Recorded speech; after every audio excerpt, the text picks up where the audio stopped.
I see Ace. Hello, Ace, my friend. Good to see you. And Cowboy Explorer, welcome in, my love. So good to see you here. I hope you're all doing well. There's my friend Shaz down in sunny Melbourne. Let me turn you around so you can see the view. Because Cowboy Explorer, you've not seen my view before. This is from my front veranda.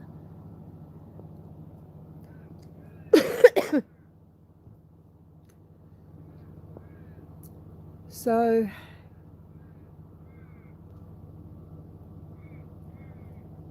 we did have a little bit of snow earlier this morning, but you could see quite clearly it hasn't stuck.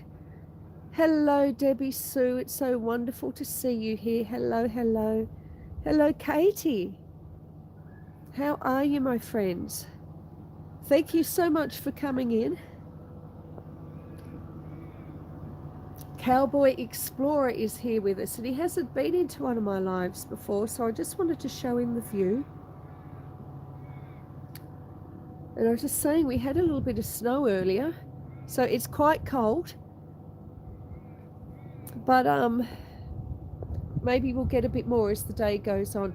Katie says, I'm still working, but I can mute if I get a call. Thank you so much, my love. Yeah, it must be getting close to that 4,000 watch hours, I reckon. Maybe today, or maybe not. It'll happen when it happens. Oh, the first link of the day is to Ace's channel.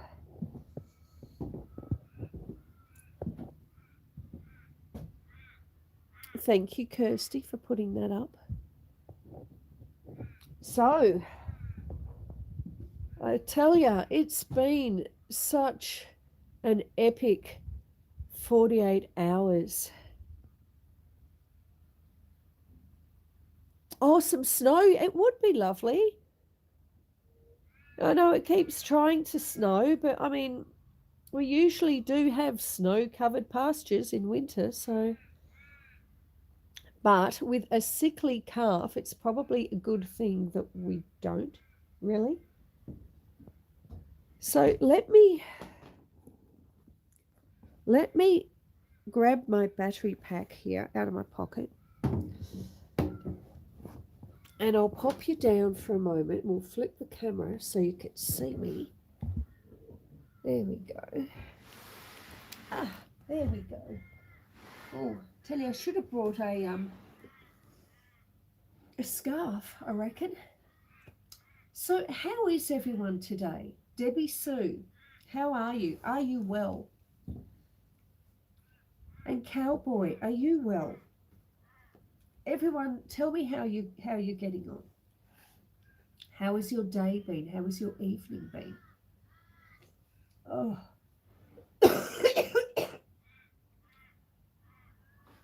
Yesterday, oh, actually, it wasn't yesterday. What day is it today? Tuesday. Okay, yeah, so for those of you who don't know, and that might be Cowboy if you're still here. Oh, Brooke Trout, hello, my love. Good evening, everyone from beautiful Upper Peninsula of Michigan. I'm surprised I have service getting ready for a sauna. Oh, wow. That sounds awesome, Brooke Trout. Have a wonderful sauna. Oh, I'm so jealous. There's Maria. Hi, Maria. Amanda, hello. Oh, yeah. Oh, I'm so sorry I keep coughing, folks. 5 weeks of counting, as you know. Hello, Dora. Hello, hello. Sharon is good. Waiting to hear back from the insurance company. Bloody hopeless. Yeah, I know. Poor Shaz.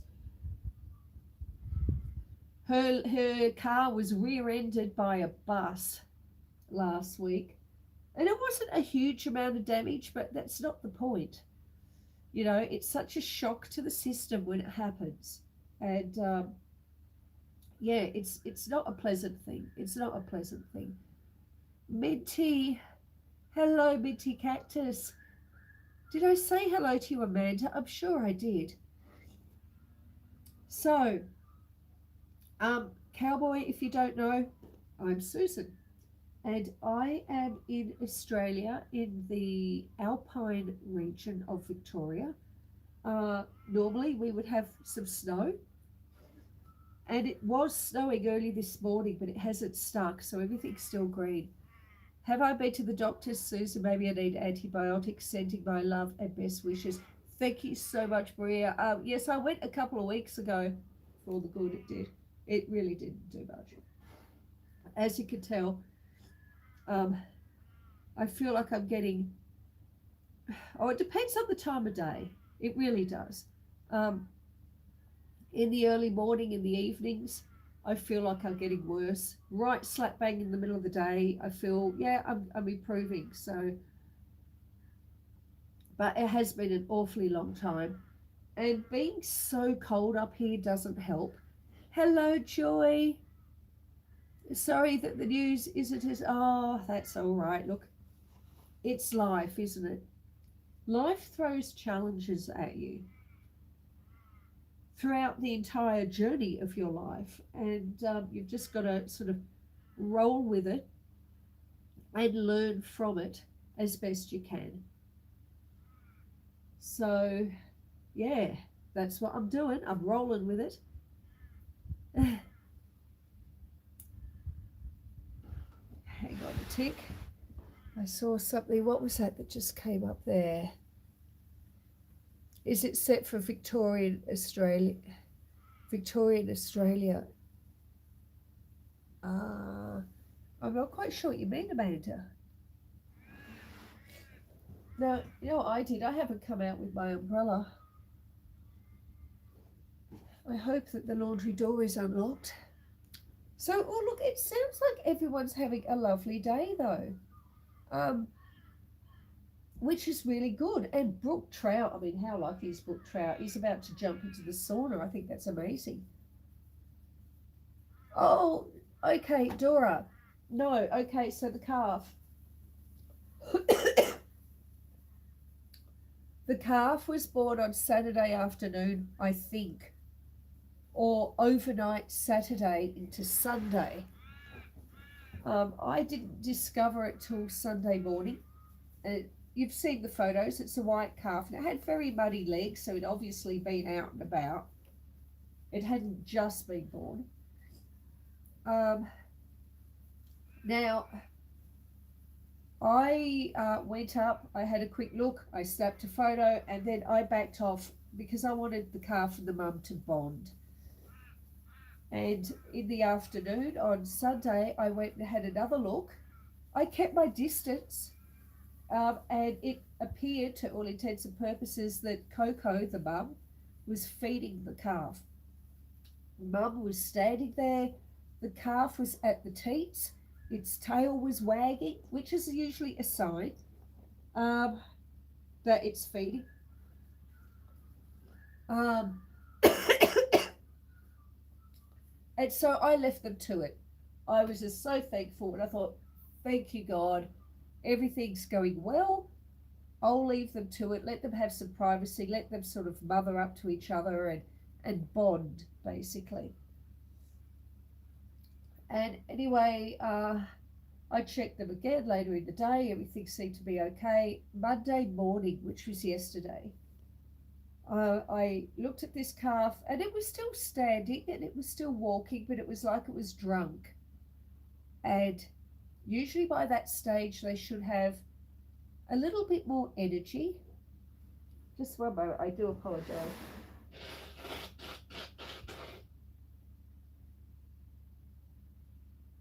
Oh, yeah, they should have, by sort of that stage, they should have a little bit more energy, and it didn't.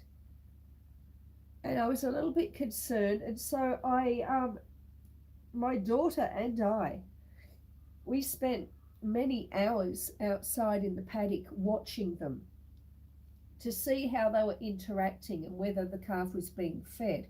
Now, Mum is more than happy to walk around it.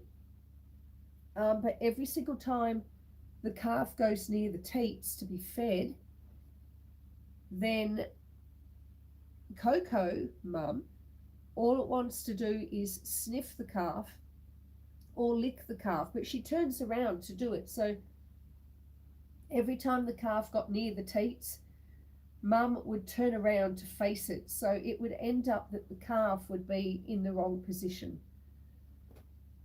Hello, Dean. It's so good to see you. Welcome in. Oh, is Reese here as well? Hello, Reese. Lovely to see you, my friend. Hello, Nicholas. No, that's right. She's not mothering at all.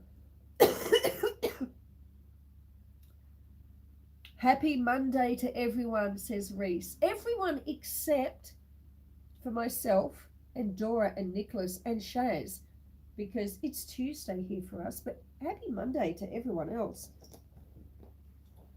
So we watched them for a bit, and it seemed plain to me that it just wasn't happening. So what I did was I got Coco and the calf into the barn where the milk stanchion is. And I tried to get the calf to the teats.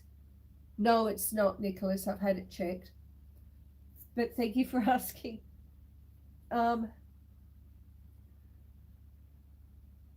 But even then, Coco just wasn't interested. She wasn't interested. She just wants to lick it and smell it.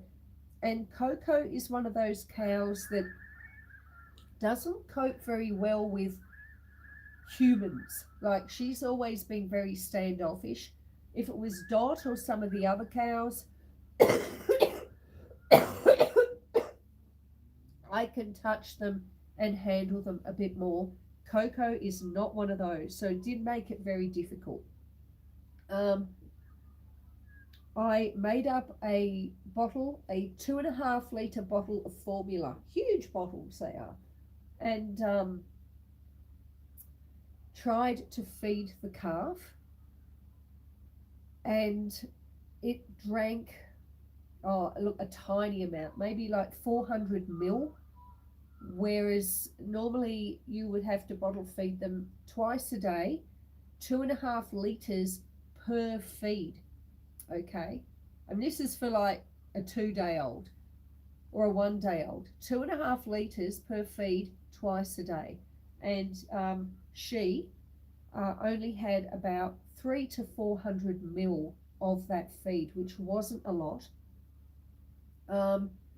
Also, the very first feed, when an animal is first born, regardless of whether it's a cow or a human or a dog or a cat or sheep, the very first feed it gets from its mum has colostrum, which is packed with all these incredible nutrients and things to really boost that animal's immunity and strength and all that for its journey in life. If they miss out on that first colostrum feed, it doesn't mean that the animal will pass away necessarily, but it does mean that as its life progresses, it may end up being a little bit more sickly. That at least is what I have found with farm animals. Colostrum, yes, that's right. Was this Coco's first calf? Yes, it was. It was, Joy. In the end, I rang the vet at about midday yesterday, and I said, this is what's happening. What are your thoughts? Now, she was out and about doing farm calls at the time, and she said to me, well, I've got 2 or 3 farms to go to. How about you meet me in town at the practice at 4 o'clock? And now 4 o'clock was still like 3.5, 4 hours away. So I found a coat. It's only a raincoat, but it still provided some warmth or some means of trapping the calf's body heat within it.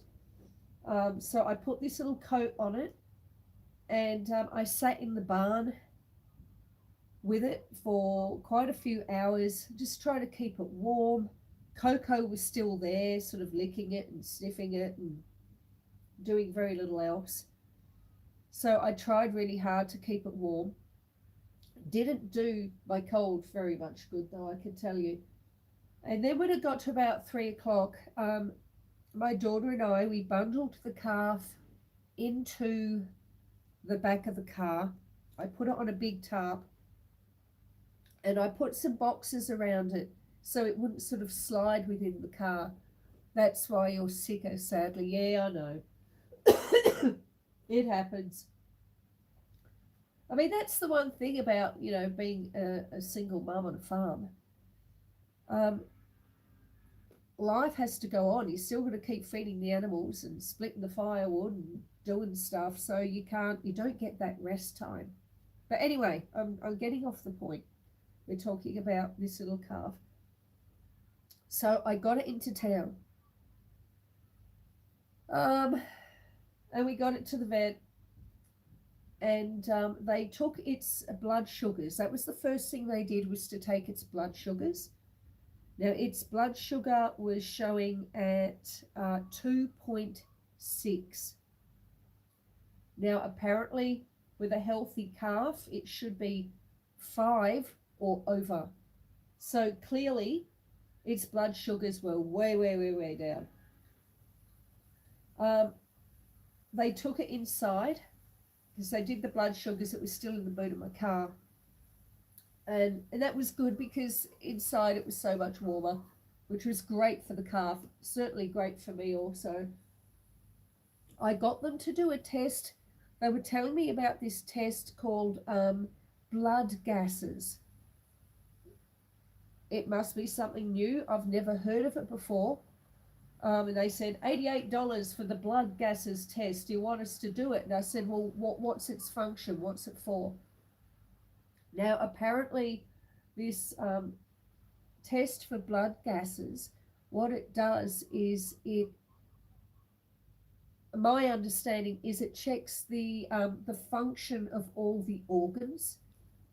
And from this test, it can tell you quite a lot about the internal condition of the calf.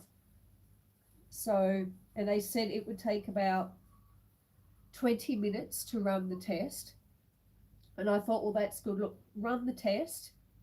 We'll get the results of the test. And that in that 20 minutes, we can be talking through options of what we do depending on the results of the test. Blood gases are done on people in the hospital too. Are they really, Katie? Okay. I did not know that. I'd never heard of it until yesterday. So they ran the test. Now, while they're running the test, I'm sitting in the vet's little room, and the calf has stopped shivering by this stage. They've got it on a nice warm blanket, and the room was incredibly warm. So at least it was warm. I was warm. We're both grateful for that. Oh, you're in Tennessee, cowboy.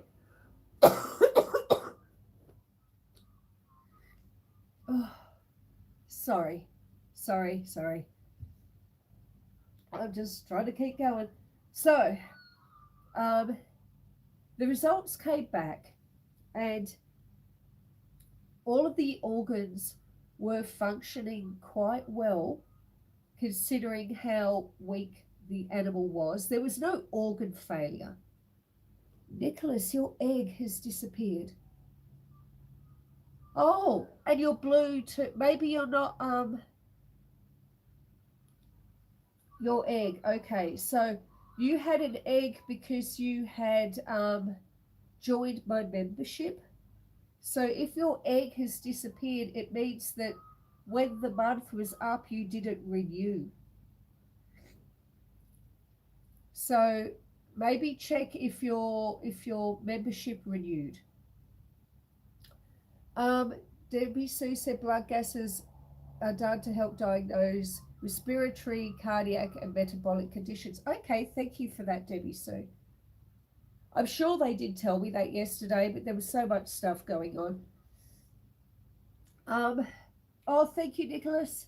Thank you. I do appreciate that. So back to the calf. Um, Everything was doing quite well considering that the calf was quite weak. And they said, I mean, they recommended, they said, look, its prognosis is not good. And I said, well, yes, I can quite believe that, but I want to give it a chance. I did, I did buy me a coffee. Oh, okay. Thank you, Nicholas. Um, they said the prognosis wasn't good, and they said, look, we can either give it 24 or 48 hours or end its suffering. And I said, I'd like to give it every chance that I can. Uh, I tried. I sat in the barn with it for hours trying to keep it warm. We tried to bottle feed it. I want to give it every chance. So I told them, how much is it going to cost to keep it here overnight? And they said, oh, about $350, $400. I said, great, just do it. I said, what will you do? So basically, I left the calf there at the vets. It's still at the vets. What they were going to do after I left was give it a 2.5 litre feed of colostrum, and that would be stomach fed, so tube fed, so in through the mouth directly into the stomach, because the calf didn't have a very good gag reflex. And what that means is if you try and bottle feed, you risk if the calf doesn't actively try and swallow it itself, the formula can end up in the lungs, which would kill it. So they were going to stomach or tube feed it 2.5 litres of colostrum, and they were going to put it on a drip, which was going to be packed with all sorts of wondrous drugs and electrolytes to get its fluids up, to get its energy up, all that sort of thing. And that's where we're at. I did check with the vet about half an hour before the live started, and the calf is still with us. It's still alive. It has improved a tiny bit, but not as much as we would have hoped. But we'll see how we get on. I can't obviously keep it there indefinitely. It's like about $200 to $300 a day. So it needs to get. Oh, hello, Trophy. Welcome in. Oh, yes, I know. But thank you. Hang on. I didn't see what Katie said there. Katie said something. Let me see if I can bring it back up.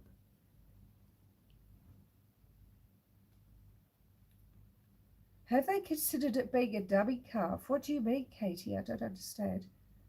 Oh, thank you, Kirsty, for the buy me a coffee link.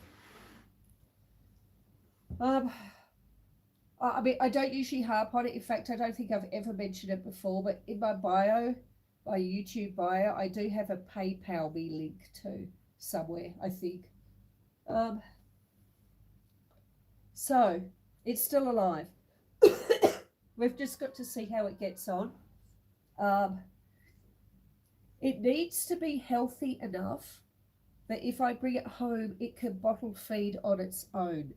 If it can't, I'm not going to have the time to tube feed a calf 2 or 3 times a day for several months. It's not happening. Oh, thank you, Nicholas. I know. I'm just giving it the best chance I can.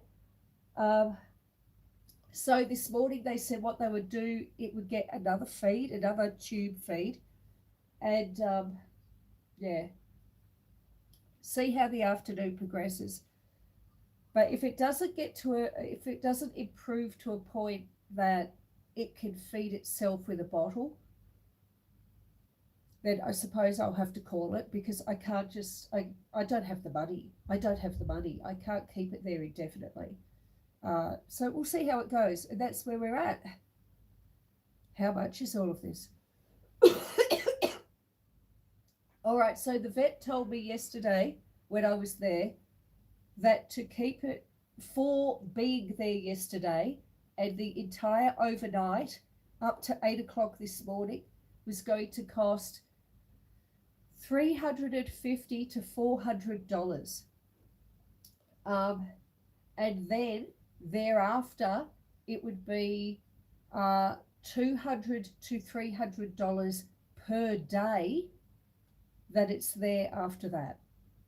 So I will have to make a decision, I think, by probably later in the day or early tomorrow morning. It needs to be able to look after itself to a point, you know. So yeah, we'll see how we end up. We'll see how we end up. Trophies channel, thank you, my love. Thank you so much for putting everyone's links up, Kirsty. You are such a god. You really are. So, my friends, shall we go and see some of the other animals? We've got to feed some chickens. And we've got to feed some cows. Oh, I love you also, Nicholas. I really do. Thank you so much. Let's go and get on with a few farm chores. But when I got home last night, it was quite late. It was very dark. And I didn't have, and the house was quite cold. And the wood stove was going, but I didn't have enough wood to go and light the log burner. So, you know, it's quite cold inside, which I really didn't need. But I rugged myself up warm yesterday when I got home. So we will need to get some firewood as well. Yeah, I've got a PayPal me link, Nicholas. I set it up like months ago, and I'll be honest, I don't really know how it works. I think on my birthday, someone put some money across for my birthday. That was really exciting. But yeah, it is there. I don't usually talk about it, but you know, I've got this vet bill. And I'm not saying that because I want you all to donate either. Please don't think that. Please don't think that, you know. This is life on a farm. This is what happens. So let me put my battery pack in my pocket. I shall turn you around once more so you can see the view. There we go. Have a look at that fantastic view.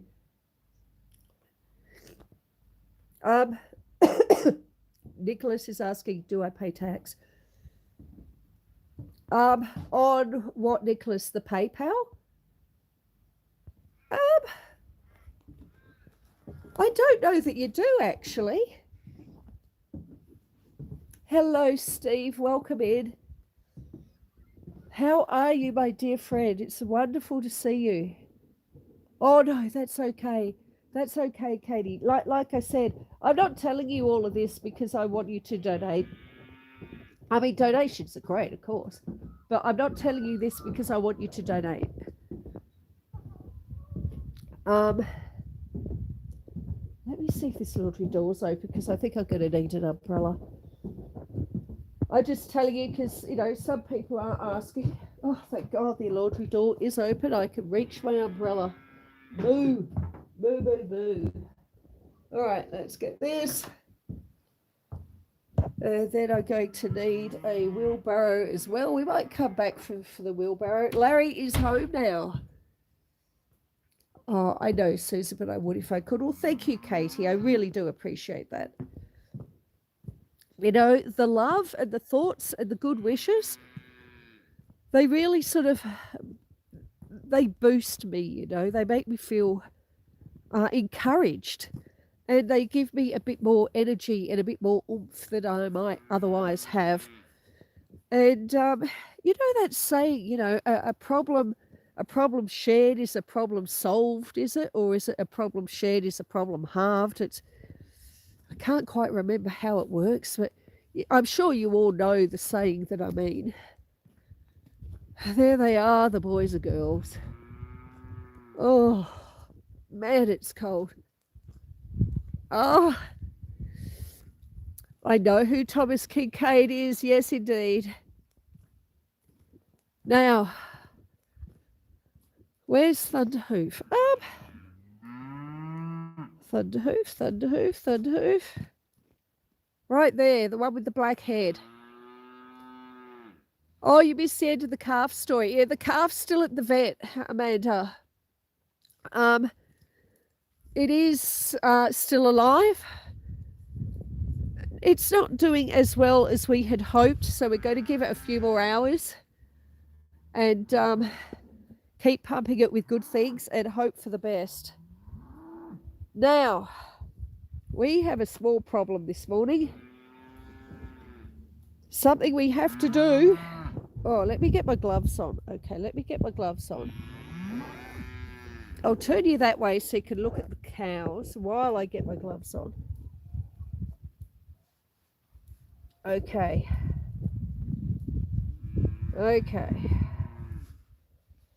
So, what we have to do this morning, here are the cows that we need to feed. Coco, the mum, is that black one there. Now, I had her separated so she could be with the calf in that little barn. I need to let Coco out because even if the calf makes it and comes home, it's going to be a bottle feeding job for the first 2 or 3 months. I don't think I'm going to be able to get Coco to take this calf back. So what we're going to do is open some gates so Coco can rejoin the others here. Once I've done that, we will be feeding them. Oh, are you spinning? It's not spinning here, Amanda. All right, so let me see if I could get through this fence. And don't worry, it's not on. Oh.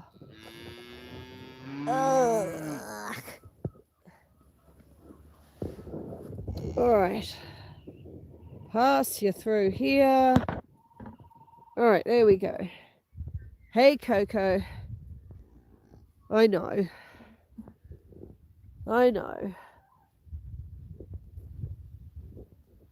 Oh, alrighty.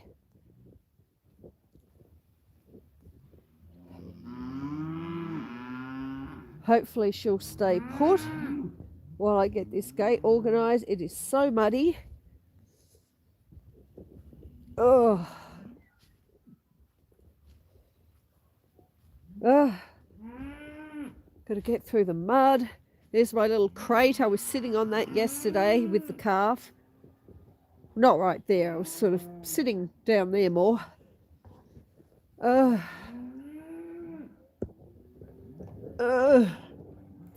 So, look how muddy it is. We've had so much rain. But it is winter. So we've got to expect rain. There's our milk stanchion over there in the other bay. I know, Dot, I know.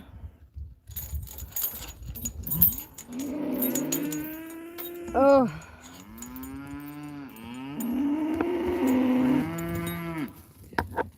All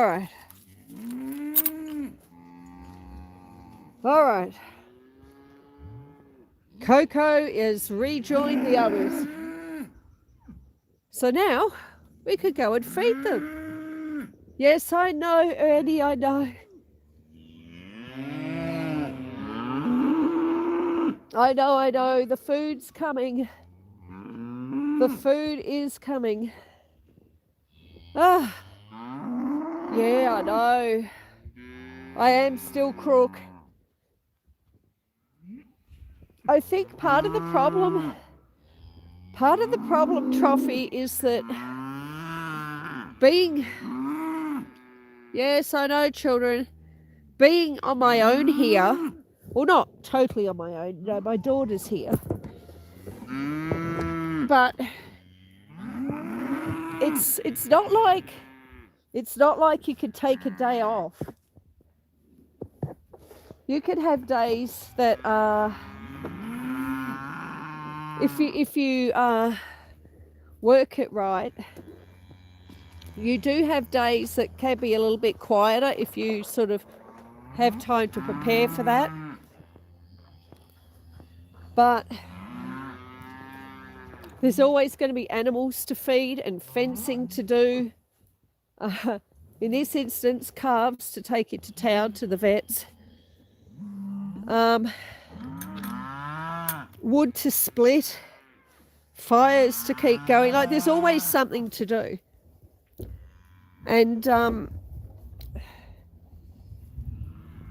I suppose that because I do have to keep going, what happens is I guess I'm just not getting as better as quickly as I would have liked. But, you know, we'll get there. We will get there. Right. But we have to feed the chickens first, don't we? Let me go and feed the chickens.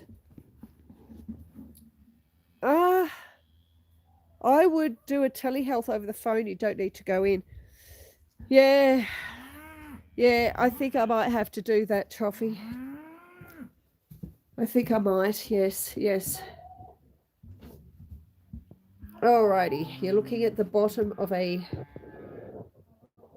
watering can. We'll do that. Now, I need to take the battery pack out of my pocket. Pop it down here. Now, I'm just going to feed the chickens quickly, and then we'll go in and we'll actually watch them eating. So just give me a moment here. Which one do I need? I've got my fermented grains, a mixture of sunflower and oats and barley and sorghum and sunflower seeds and cracked corn or cracked maize, depending on what you want to call it.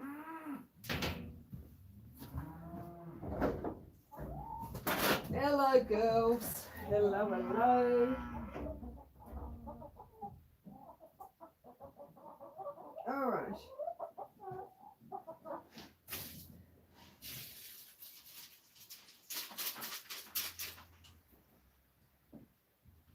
Okay. All right. And now we can head in, and I'll put that battery pack back in my pocket. Let's go in and watch them feed. Now, their little yard is a bit muddy, as you can see, and it started raining again. So I'll come in here.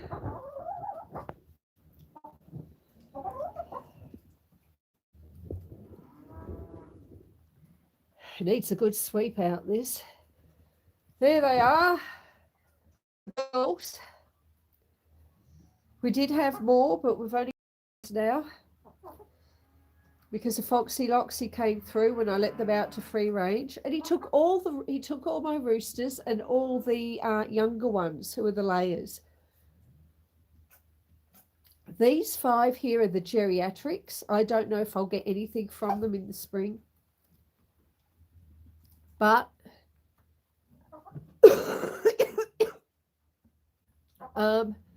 they did provide me and my daughter with eggs and sustenance for many years, and so, you know, I like to let them live their lives out. I'm not going to get rid of them just because they've stopped laying.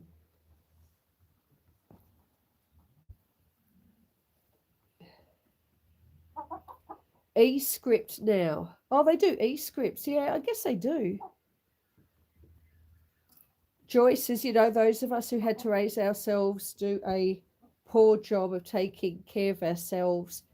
Usually not the best plan. Yeah, you're right there. You are right, Joy. You are right.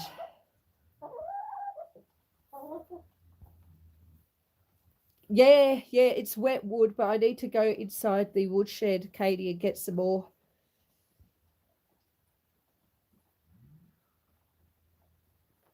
Oh, yeah, look, she does a bit, Nicholas. There's two reasons for that. Uh, as you know, they are on rations because we didn't get enough hay. And I'm feeding them morning and evening. Um, Theoretically, I should be feeding them more, but I didn't have the money to buy more.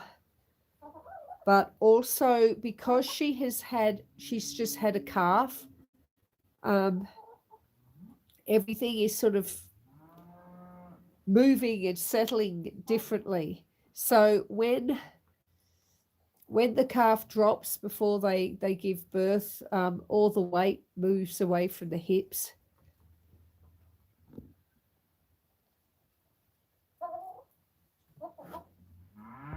But yes, it would be good if I could feed them a bit more. Coco Chanel. Good name for her. I could hear them all mooing.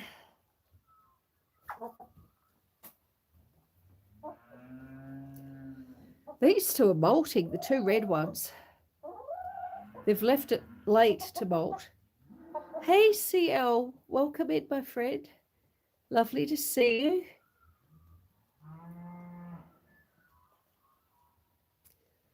We've just been chatting about the calf. The calf is at the vet's.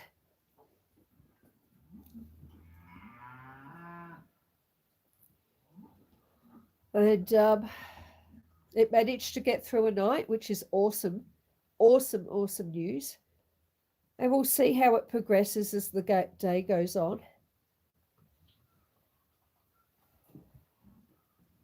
I wanted to do some filming of it. I took a few photos. I put some photos up on the High Country Homestead Facebook page, and it's really nothing that you guys haven't seen already.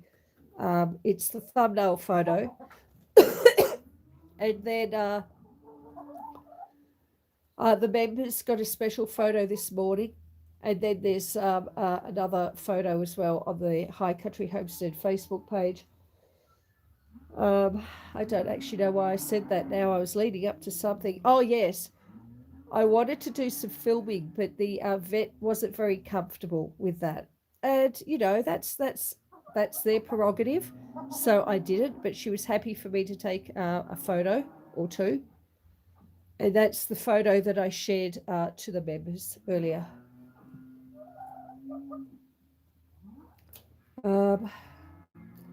Hart says, yes, Buy Me a Coffee takes a flat 5% platform fee on all transactions, meaning you keep 95% of your earnings. Yeah. And YouTube is 33% and tax. Oh, hello, Chris. Welcome in, my friend. How are you? I hope you're doing well. What have you been up to, Chris? Tell me all your news. Have you been looking after yourself? Have you had a good day? I guess it's your Monday, is it not? Everyone say hi to Chris.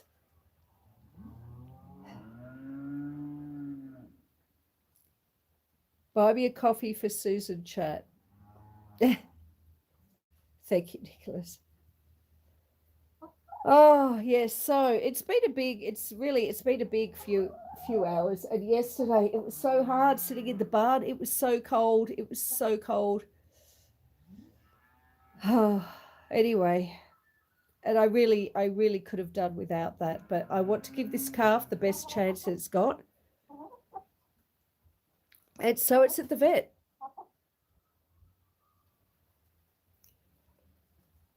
And we'll see how today progresses. I'll give it 24 hours there. So I got it there at 4 o'clock yesterday afternoon. That was the earliest they could see me or see the calf. So at 4 o'clock this afternoon, I'll sit down with the vet and have a chat, and we'll go from there.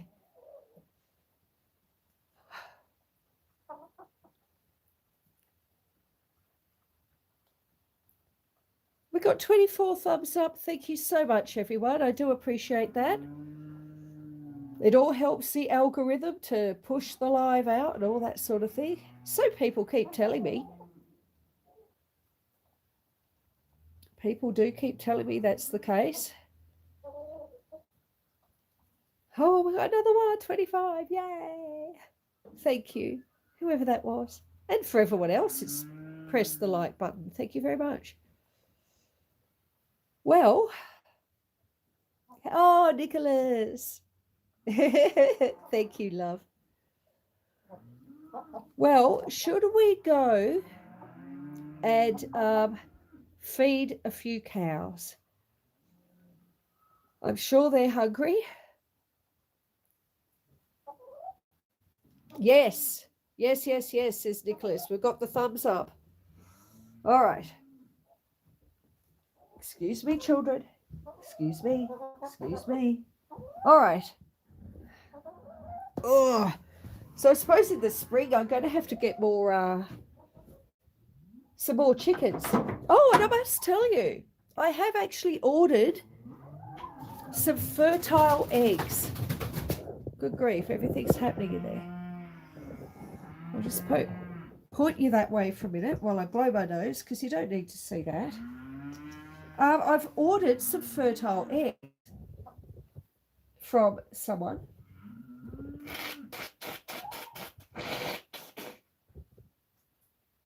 Oh, I do apologize. It's not fun being sick. It's not fun for you listening to me be sick either, I'm sure.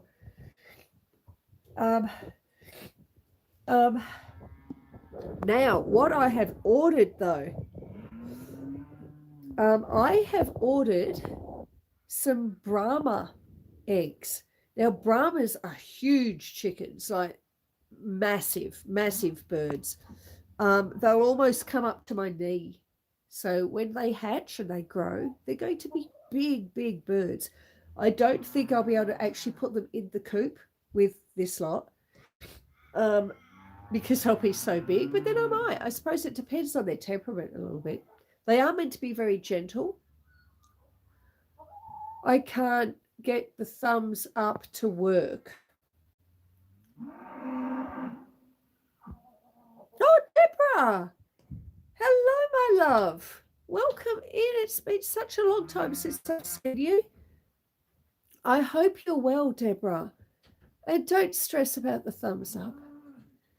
It has gone up one, so maybe that was you. Maybe it has worked and you just didn't realise. That's what the rooster is that we're getting. Dean has named him Turkey because of his size. Yeah, bloody good name. Good name. So I've got another friend next door. Well, she's not right next door, but a couple of farms away. And she has these hens that go broody all the time. Now, I do have an incubator, but I have found that every time I do eggs in the incubator, two things happen. One is the power will go off halfway through and I'll have to chuck them and start again. But I've also seemed to end up with almost all boys. Now, I have been told by quite a number of farmers that eggs that are hatched in the incubator are more likely to be boys than girls. Press the button X and then the screen goes up to thumbs up. Oh, Nicholas has tried to help you out there, Deborah. Oh, thank you, Chris. I'm still sick, let me tell you, 5 weeks. It's a bit much. So, what was I saying? Oh, yeah, she has all these broody hens. And yeah, every time I put eggs in the incubator, every year, the power ends up going off, or I end up with all roosters.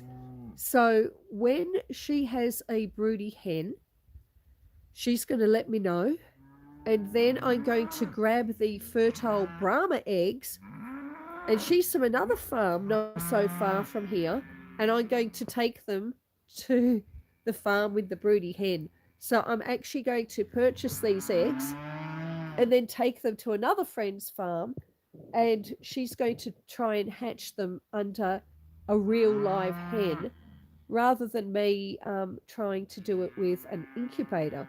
And it'll be very interesting to see how it all works out. But it's not going to happen, well, until the weather starts warming up, I suppose. So maybe a few more weeks. And hopefully we'll have a broody hen at one farm and some fertile eggs at the other. So that's the plan. I will be getting other birds as well, of course. I don't just want Brahmas.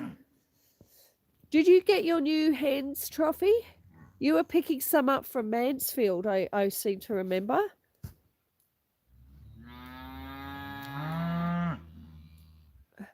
I believe that does have a little bit to do with it. Yes, Katie.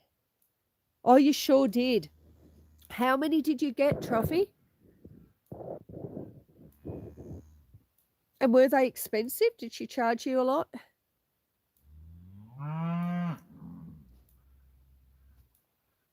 Let me turn you around. You don't want to be looking at me, folks. There's some cows.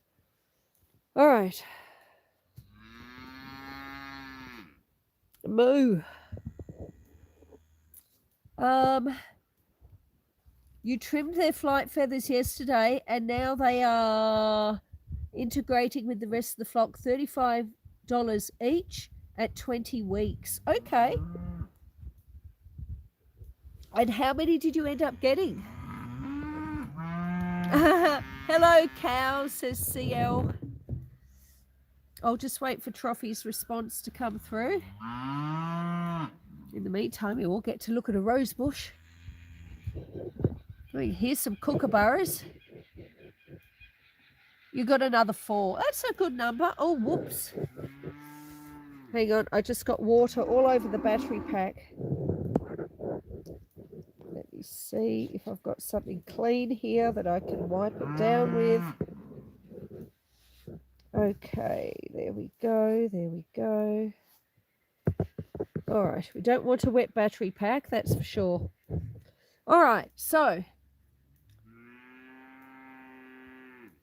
they come all boxed up with head holes, very neat and easy for transport. Okay, and that was at the market, was it, Trophy?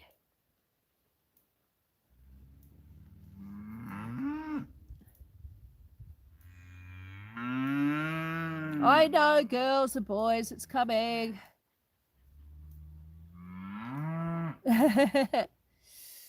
All right, so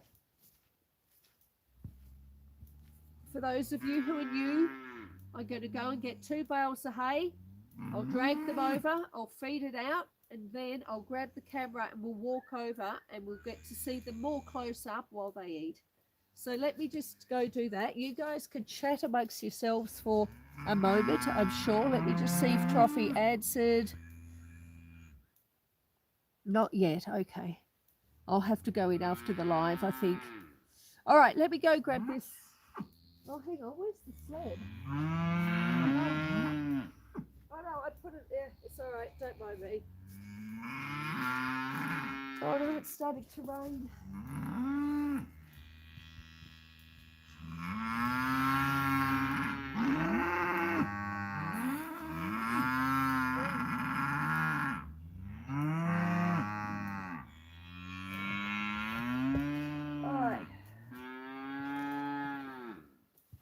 I'm wondering. Whoops. I'm trying to put the umbrella over the top of you. Can we hold it there? Will it stay? Will it stay?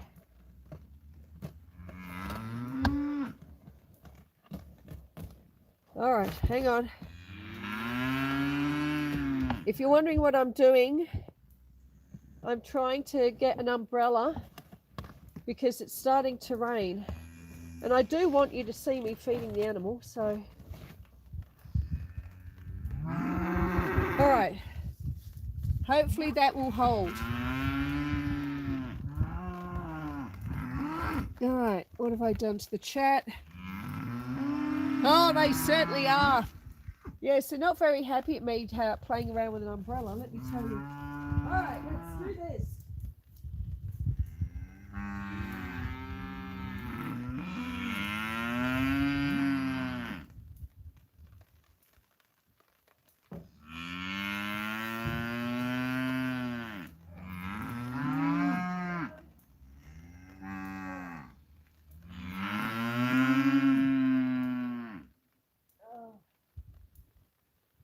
I know, I hear you.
All right, I have the hay.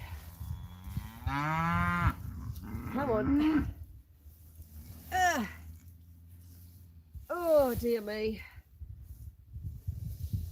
It's heavy this morning. Either that or I'm just getting more tired. I'm going to lose this one. This top one's falling off. There we go. Right. All right.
I'm just making sure you're not getting wet because it is raining. Oh no, you're good.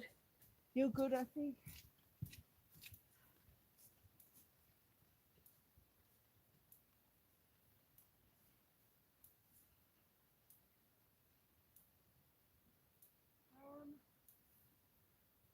Rose.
Almost done.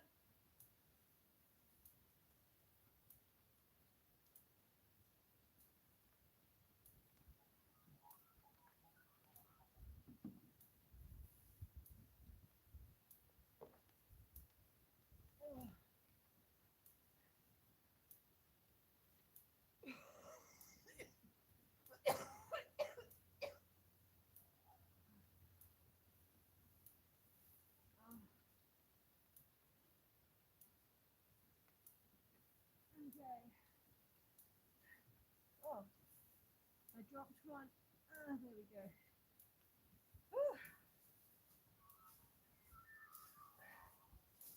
All right.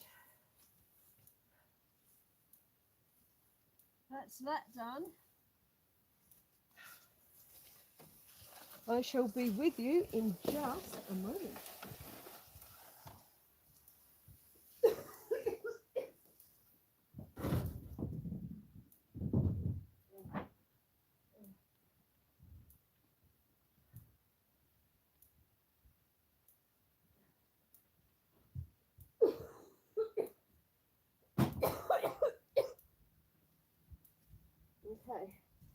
Okay. All right, folks.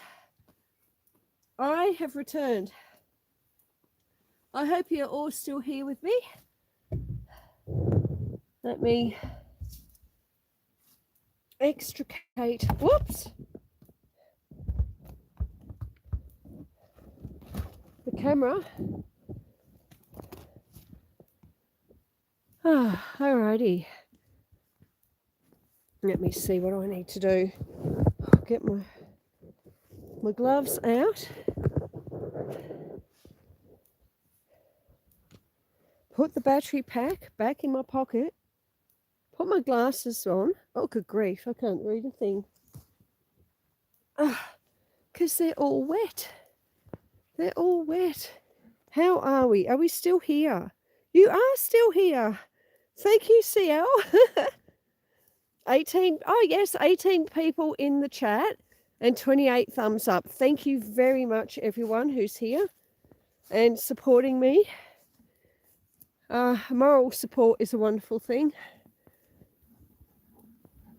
Oh, all right. Oh, you're rearranging your freezer. Katie's rearranging her freezer. Well, there's two of our little calves there in the middle. There's two here. One is a girl, Clover, and the other one is a little boy called White Thunder. Had to think about that then. Oh, is it raining again? All right, it's raining again. I'm going to have to go and grab the umbrella, which I left over here, optimistically thinking it wouldn't rain again, but it is. And my phone has a cracked screen, so I don't really want it to get wet. So let me grab this as well. Ah, there we go. Clover, yay. Oh, T-bone steaks. I haven't had a good T-bone for a long time. Oh, oops. All right, so this one here, the big black and white, is Phoenix. And then we have the two little calves there, Clover and White Thunder. And then we've got two larger white ones. This one here, who just shook her head, that is Fione. And then behind Fione, tick, there's a short there I'll have to fix up. You could just see there is Tamara. And then we go over here.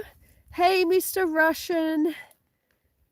How are you, my friend? It's good to see you. I hope you're well. I've been seeing you when I've been watching a lot of lives and things in the evening on TV, and I keep seeing you in people's chats. I hope you're doing well. Yeah, look, it's been interesting, let me tell you. Hello, Louie. Welcome in, my friend. I'm still sick. Coming up to 5 weeks now. But, you know, it happens. It happens. Now is a busy time for me, my friend. Why is that, Mr. Russian? Tell us what you've been up to. Louis, say good evening to everybody in chat. I hope you're doing well today. Yeah, I know it is. It's not COVID, though. I have been checked for that, and it's not COVID. Which is something. I think it's just because, like, it's so cold because it's winter. And, oh, thank you, Louis, for the like. I do appreciate that. Kevin Adventures has come in too. Oh, well, thank you, Kevin Adventures. It's lovely to have you here. I'm Susan. I am in the Alpine region of Victoria, Australia. It is our winter. It is cold, but it's not snowing. So even though it's very cold, it's actually very mild for a winter here. Oops, I'm caught up. I've got this umbrella and it's caught in a tree. I'm caught in a tree. There we go. But welcome in. It's lovely to see you. So our big news yesterday was that I had to take a calf to the vets.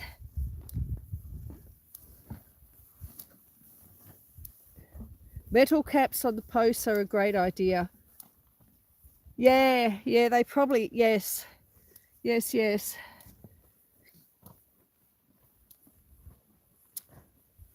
Oh, Kevin Adventures, Kirsty from Heart's Humble Homestead is a whiz at that. One thing you can guarantee, you come into one of my chats, one of my lives, and Kirsty's going to be all over it, man. She's just so good. She's so good.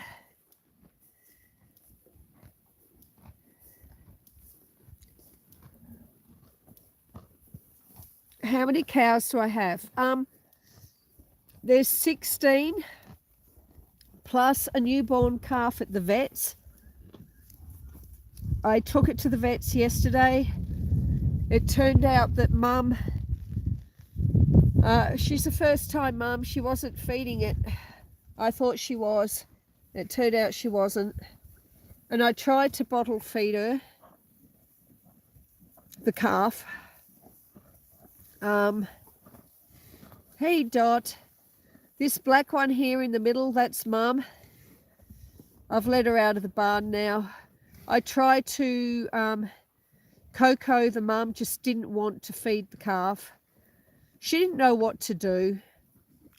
When the calf went to the teats to try and get a feed, Coco would turn to face her and just sniff her and lick her. So she was mothering up quite nicely, but she didn't know how the feeding worked. Oh, wow, it's raining again.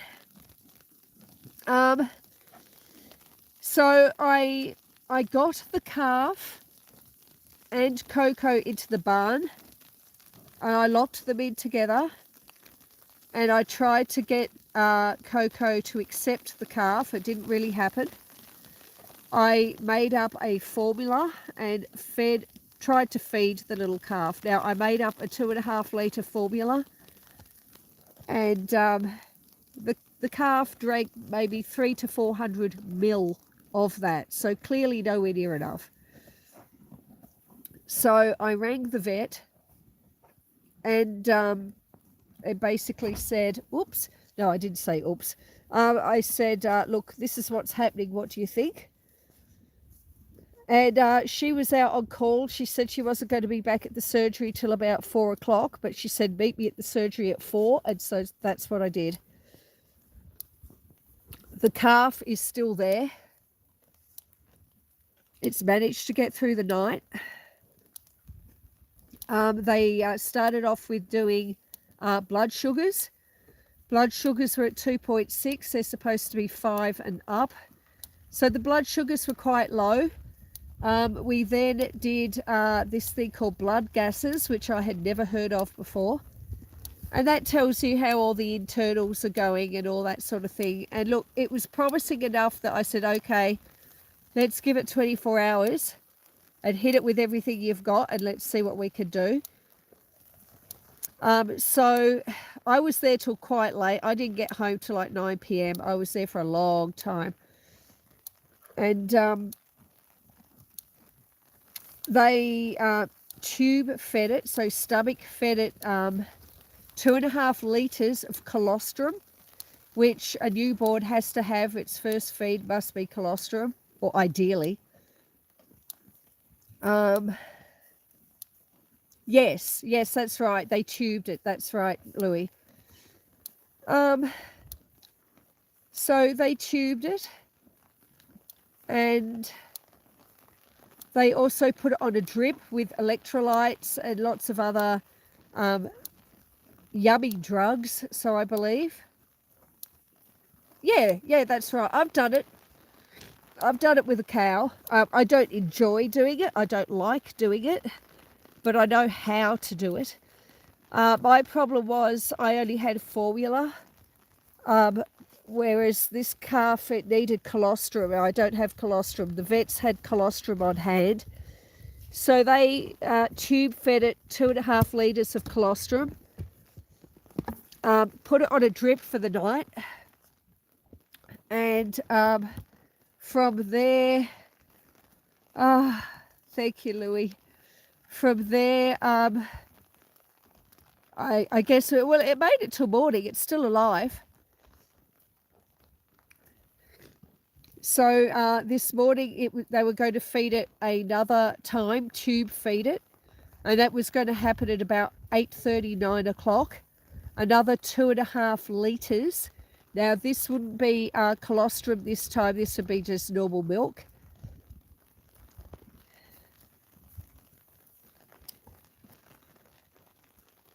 Yes, my mum has done that with a cat to try and keep it alive, but unfortunately it didn't work. Who likes feeding their... Oh, yeah, I know. It's not nice. It has to be... Yeah, that's right. Sometimes you have no choice. You've got to give it a go and hope for the best. And that's basically what we're doing, is we're giving it a go and hoping for the best. Oh, wow, this rain.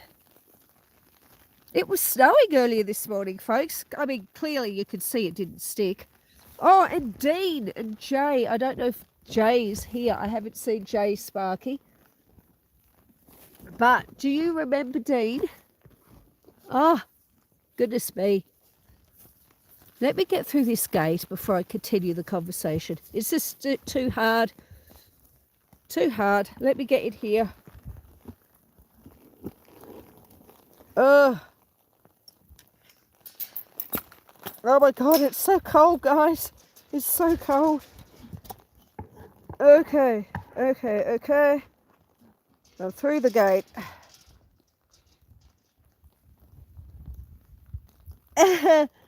Katie says I've never tube fed, but I've been given plenty of. Okay. Oh, you're watching on the TV. Okay, Dean. All right, now let me get. Honestly, I don't have enough hands.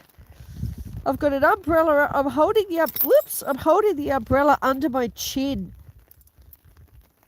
while I try and close the gate with one hand, and then I'm holding the phone in the other hand. Okay, Dean. Last week on this live, in this time slot, we were talking about getting a mineral lick block, and you donated some money. Well, there it is.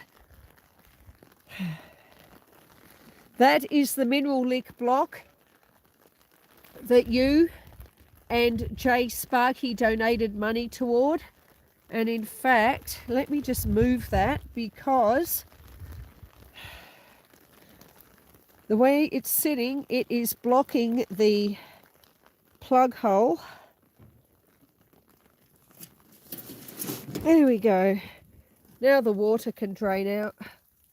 Well, maybe the water can drain out.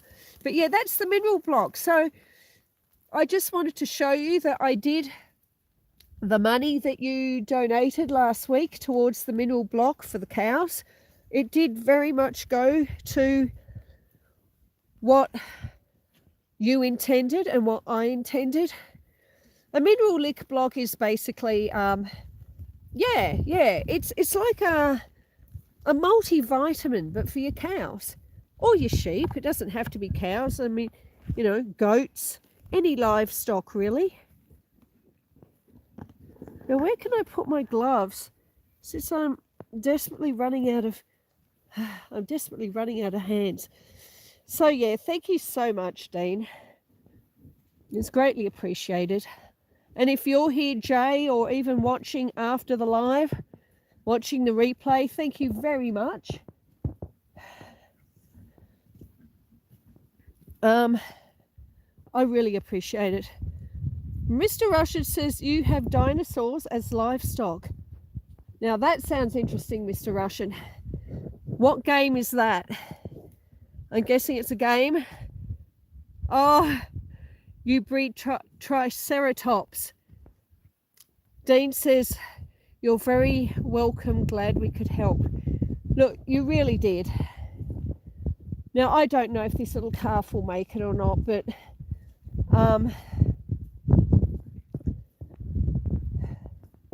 you know, it's got, those mineral blocks have so much goodness in them. Yeah, Mr. Russian knows. What game are you playing, my love? Oh, look at the mist coming across. Doesn't that look fantastic? Oh, let's walk up a little ways.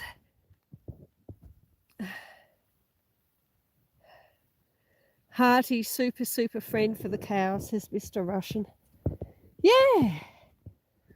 Ah. Yes, it is, Deborah. That is fog. Certainly a bit different to what Dora experiences up in Queensland. You see a bit of fog down there too.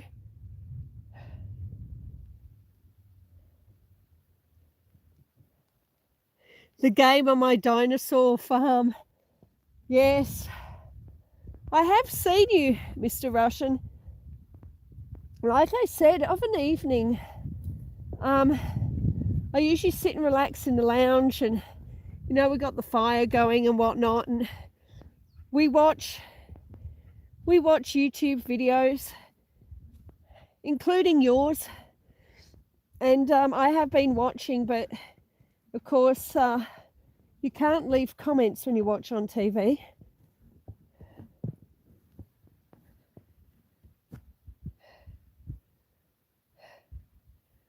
Where did you see me on your farm?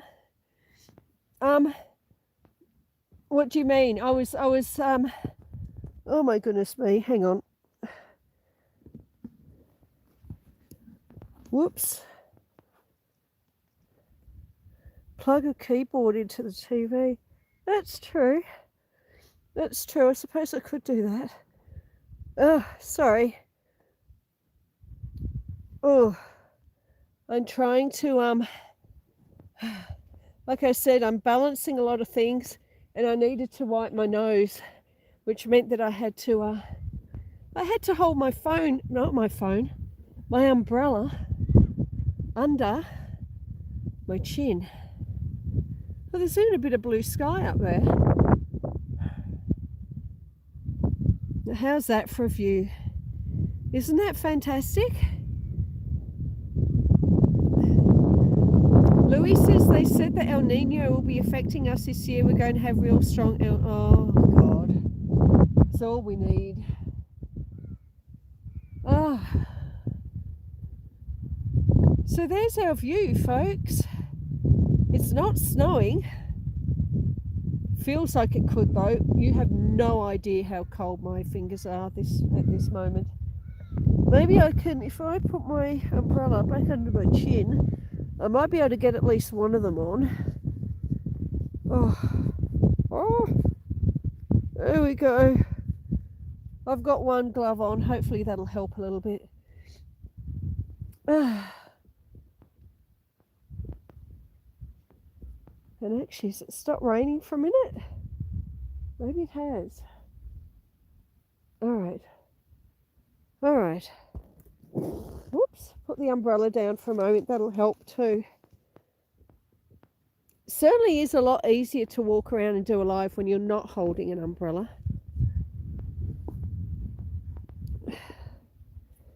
So yeah, we had a bit of snow. Mr. Russia says, I saw an igloo. It looks so cold. When I left the house to come out, it was exactly 0 Celsius. So that might be a little bit less than 40, I think. I'm sure Kirsty or Ace would be able to tell you.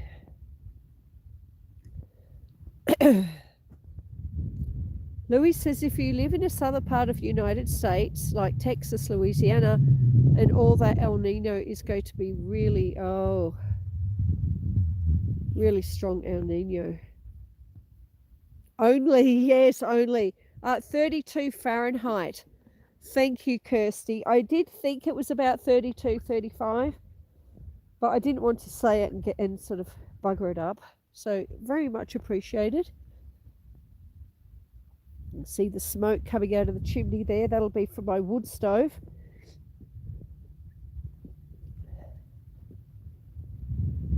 So we'll go for a little bit of a walk. Here is 40F winter storm coming again in gusts. Oh, over 100. That's very strong wind. Oh, I would not like that at all. I'm not a fan of wind. Especially, you got all these trees here. And the thing with the trees is, well, they could fall. And I mean, I'm lucky because the trees aren't near the house. Okay, so they're never going to fall on a house, which is great. It's comforting, let me tell you. When you're inside sheltering from a storm, you don't want to also be worried about a tree coming down.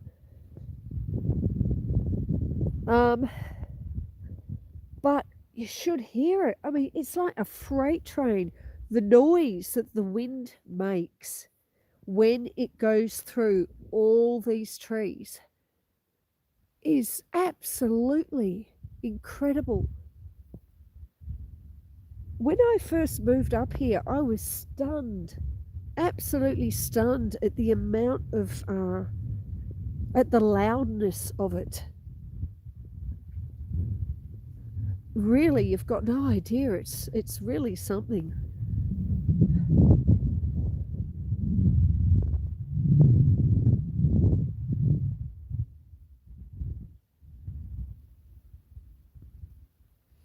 Deborah says, yes, she does not like the cold. My second great-grandchild was born 2 days ago. Oh, Deborah, congratulations, my love. Deborah is a grandmother. Her second great-grandchild was born. Congratulations, Deborah. That is wonderful news. I hope Mum and Bubs are doing well.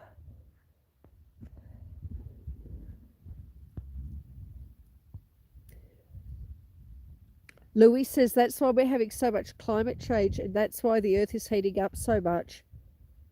Because of the fossil fuels, the greenhouse gases, yeah. Mr. Russia says, is there an AI data center there? I'm not sure who you're talking to, Mr. Russia, but they're certainly not here. So that's something. Kirsty says, that's lovely, Deborah.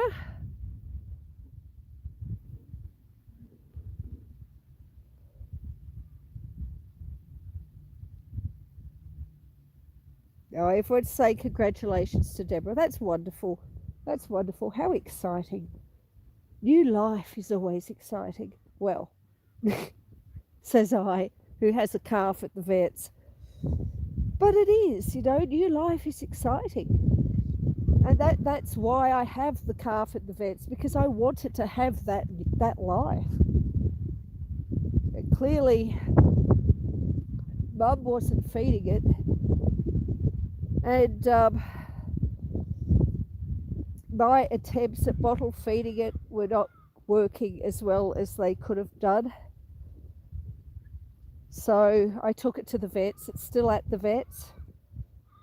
They did blood sugars, and they tested, they did blood gases and all sorts. They fed it 2.5, they stomach tubed it, 2.5 litres of colostrum, and put it on a drip overnight as well, with lots of drugs and electrolytes and things like that.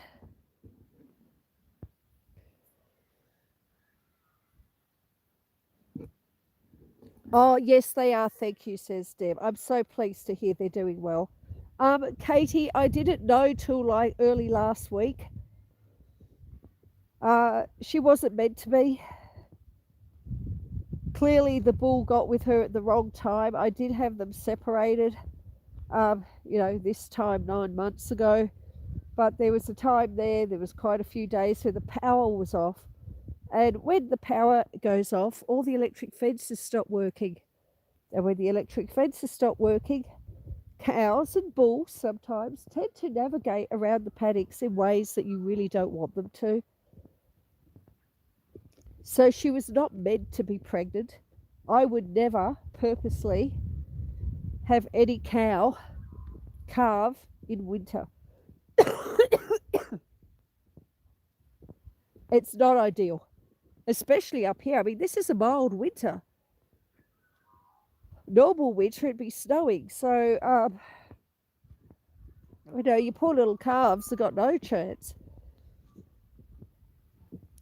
So it wasn't, I only realised last week, and that was because Coco, the mum, started to develop udders. And her vulva started to swell. So, I mean, they're both signs that... yeah, it was Coco. That was a sure sign that there was a calf on the way. Now, I was hoping that she would hold off a bit longer.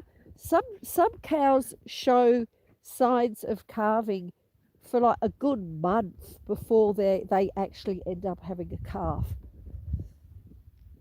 But then others will show the signs, and then they'll drop a calf within a day or two. And last week on this live, I showed Coco. I said, oh, I don't know. This is looking like there's a calf coming. And Jay Sparky, who was in the chat, and Dean both donated some money so I could get a mineral link block, which is like multivitamins for Coco and her calf. And, of course, all the other cows. And... I used that money and I bought that mineral block. Kevin brought it up. And so Coco had access to that block for several days before she calved.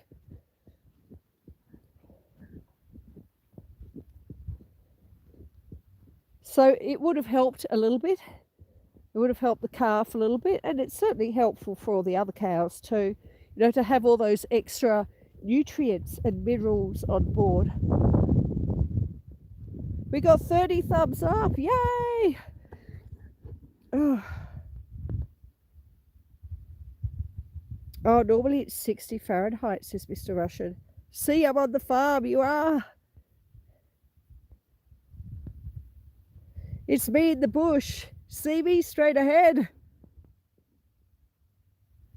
No, I don't see you, Mr. Russian. Oh, I wonder if it's starting to snow. Is that rain? Or is it snow? I don't know.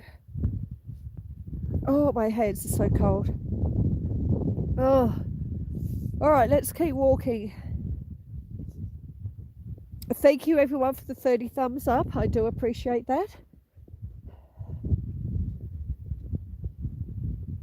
The ground is squelching a little bit underfoot. Louis says, government doing that greenhouse gases. We're trying other methods. Hang on. Other methods, but there's one person in our government that doesn't believe in climate change. Yeah, that's true. There's a lot of people that don't believe in climate change. I mean, I don't know how much more they need to experience before they believe that it's a thing. There's one of our many wombat holes.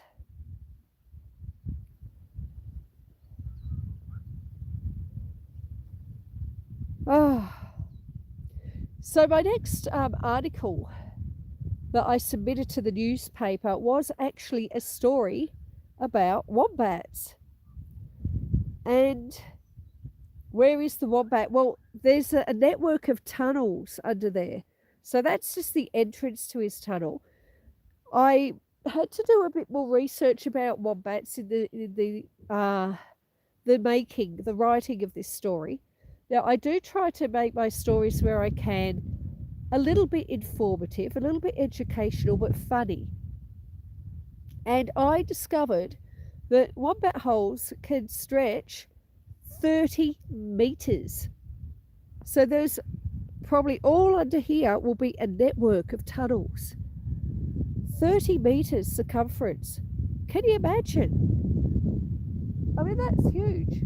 Absolutely huge. And I have said that over on the other side of the driveway there, you could just see there's a wombat hole, and there's another one over there.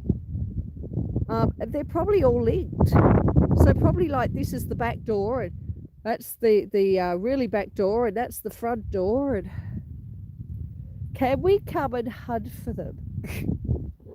It's illegal, Mr. Russian. A wombat being an Australian native animal, it is illegal to shoot or kill them or harm them in any way. Oh, I think I'll cover my ears up a bit more. Pull the beanie down. There we go. It's illegal. Oh, thank you, Kirsty. Yes, I did upload a story over, I think it was over the weekend actually, to buy me a coffee. I put the link on the YouTube page, like I tend to do every fortnight. And that one was about a tree that came down over the driveway. But yeah, the next one the paper's going to run is about the wombats. And then the next one they're going to run will be about porridge and my spurtle that I bought. Oh, the spurtle has been delivered. The spurtle has been delivered. But not to me, to Kevin. Kevin, who is that lovely gent who comes up here on a Friday and helps out on the farm, he lives almost right next door to the post office, so I get my mail delivered to him because it's just easier. Otherwise, what happens is the postman, he comes up here and he goes, oh my goodness, this won't fit in your letterbox. You have to drive all the way into town to come and get it. And like when it's, oh, there we go. When it's like a 40-minute drive just to get there, and then you've got to drive all the way back. It's not fun. So I have all my mail delivered to Kevin. And then on a Friday when he comes up, he brings it with him. So getting a bigger letterbox. Oh no, it makes no difference.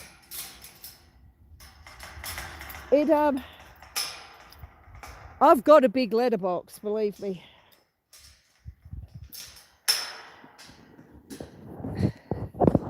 It's also got to do with sometimes things like if you order something online, if the sender wants a signature, then I'd have to go in and drive into the post office, whereas Kevin, he could go in and sign and pick them up. It's just easier. I just get everything sent there now. There's my driveway. You see all the wattles, the yellow over there? All the wattles are coming into flower. They're a little bit confused. They think it's spring.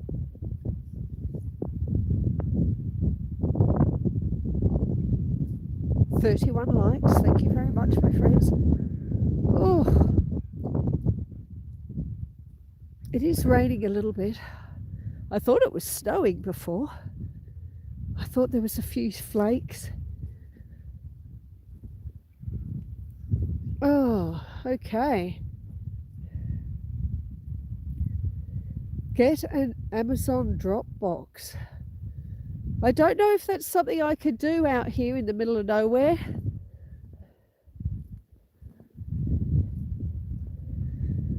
I mean, I'm not in a normal suburban street, Mr. Russian. I think I might have to put my umbrella back up. Hang on, guys. Whoop. Oh, come on. Oh, don't tell me it's broken. Hang on. Hang on. Oh, no, there we go. We got it. We got it. A cuppa. Oh, a cuppa would be wonderful. All right. So we keep walking. You can see Are you going to bed, Joy? Thank you so much, my love, for being here. I do appreciate that. I hope you have a good night's sleep and that you wake up happy and refreshed in the morning.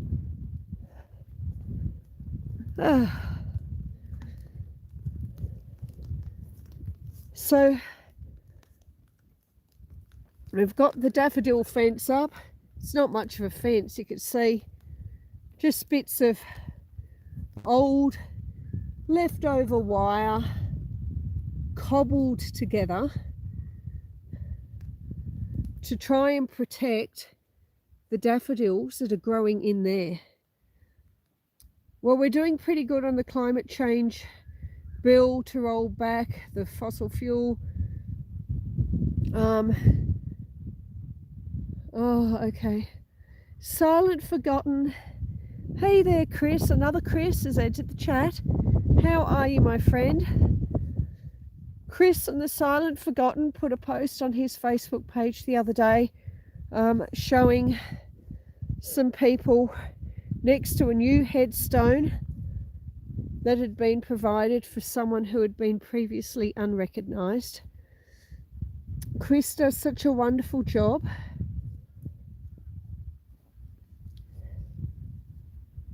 So in here, hopefully, I mean, the rabbits and the deer have probably eaten some of them. And it's certainly not a pretty fence, you know. I would actually make a permanent fence if it wasn't for the fact that I'd have to mow down here and make it awkward at other times of the year. So I just put this wire up and it sits there for 3 or 4 months and then it comes down again. But you could see, maybe you could see there's some little daffodils starting to come up. There's there and there.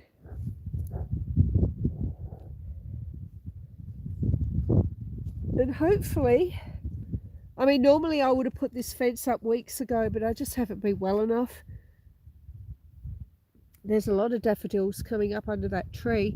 They're only an inch or two high, but I do love me daffies. Oh, there's another one. That's much bigger, much easier to see that one. But yeah, I do love me daffies. What?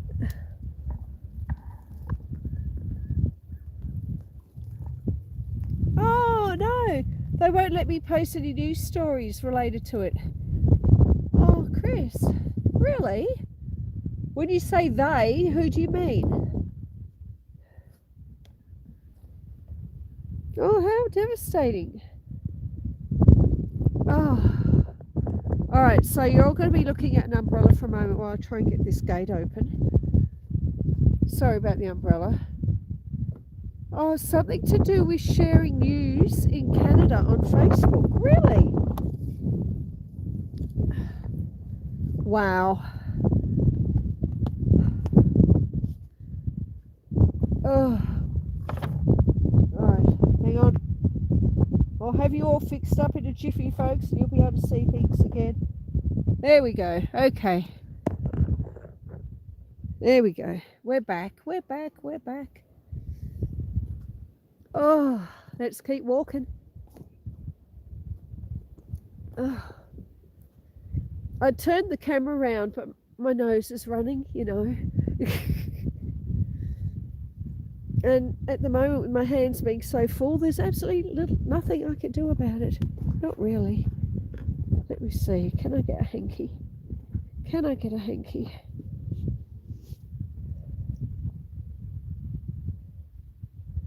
The link to my crowdfund, Susan, told me to post to her. Oh, they deleted it from my channel.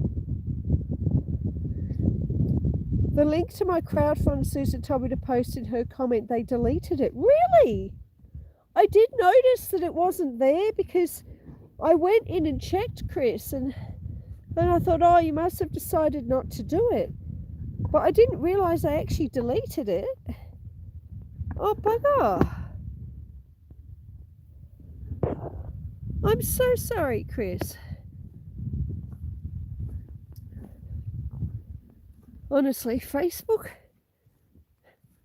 they could do some really weird shit sometimes. I mean, so can YouTube. Now, see, here's another wombat hole. So that's probably the back door to that other big one that we saw just over there. Maybe because Chris isn't a mod. Chris the Silent Forgotten. Oh my God, you're not either. Huh. All right, well, I'm not going to do it while I'm on the live, Chris, because I'll delete you or put you into permanent timeout or something like that. But leave that with me.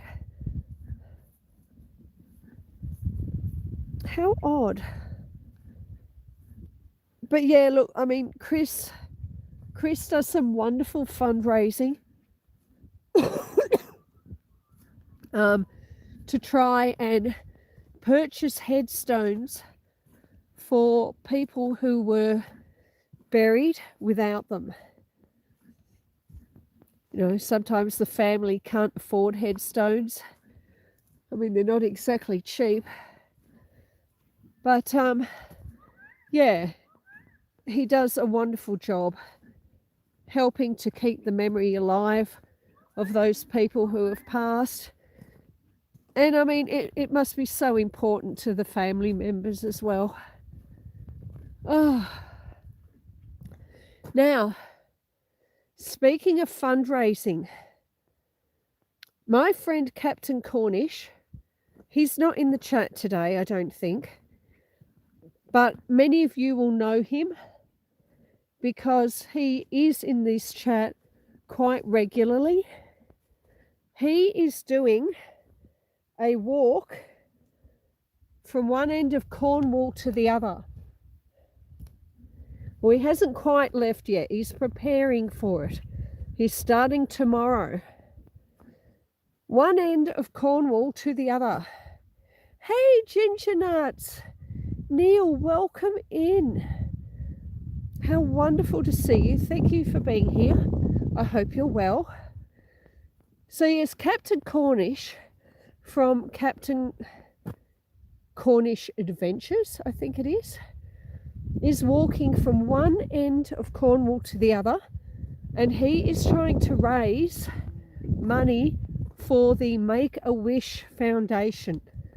Now, some of you will have heard of a really, really big YouTuber called Jacksepticeye, and he put out a challenge probably about a week ago, challenging other YouTube channels to go on a walk and raise money for the Make-A-Wish Foundation. Now, apparently a wish requires, oh, thank you, Kirsty. Kirsty has put up the details to Captain Cornish there. If you do go over to Captain Cornish, please let him know I sent you. Anyway, apparently for a wish to be fulfilled, the Make-A-Wish Foundation require $10,000. Hang on, just getting up these very wet stairs. So it's $10,000 for a wish. Now that sounds like an awfully large amount of money, but you've got to remember that depending on the child and depending on the wish, there's a lot involved. And also, it's not just for the child. You've got their entire families that are involved. So, you know, you might have a sick child, but then the parents and the siblings and the aunts and uncles of that child also want to be involved in the wish. So it's got to be enough to cover everything and everyone.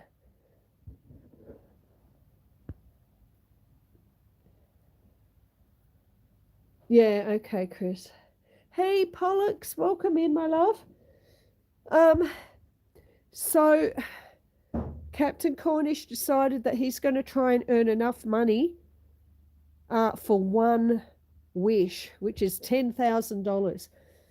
And I think Jacksepticeye said that they wanted to get, the Make-A-Wish Foundation were hoping to get enough money for 30 wishes or 50 wishes. I don't remember exactly.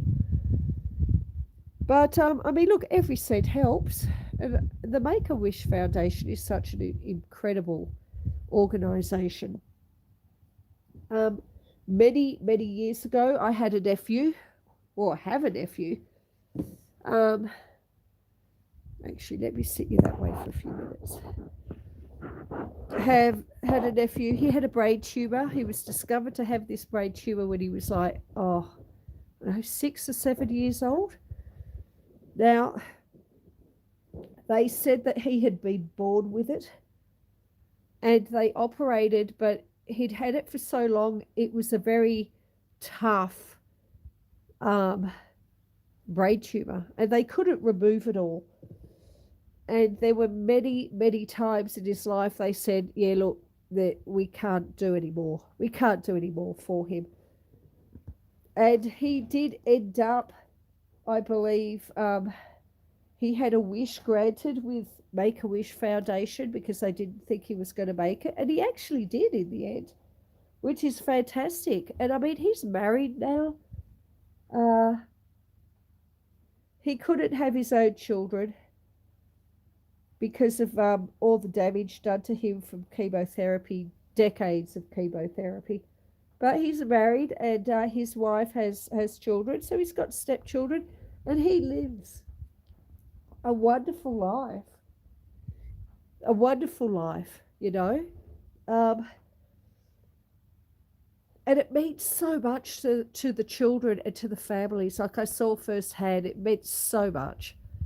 And his family, his mum and dad, um, were just so very, very grateful for the Make-A-Wish Foundation and what it did for him and for their spirits, you know, lifting their hearts. Yeah, thank you, Katie. It is a lovely view, isn't it? It is lovely that he has a wonderful life now. It is incredibly lucky. So I just got to pop you there while I blow my nose for a moment. Incredibly lucky. I mean, there were so many times that they thought, oh, he's not going to make it, and yet he kept going.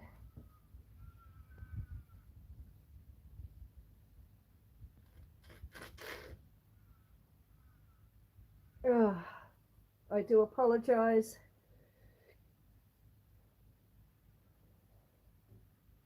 Alrighty. Oh my God, I can't breathe. Oh, okay.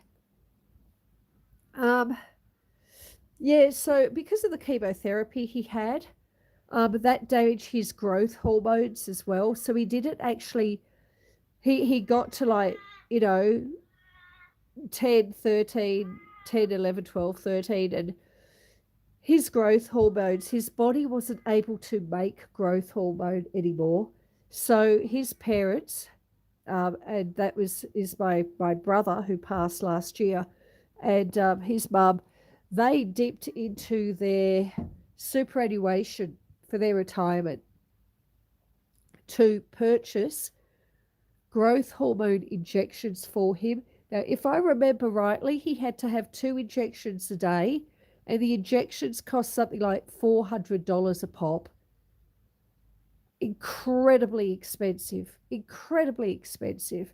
And he was on them for years and years and years, you know, until he was like about 19, 20 years old.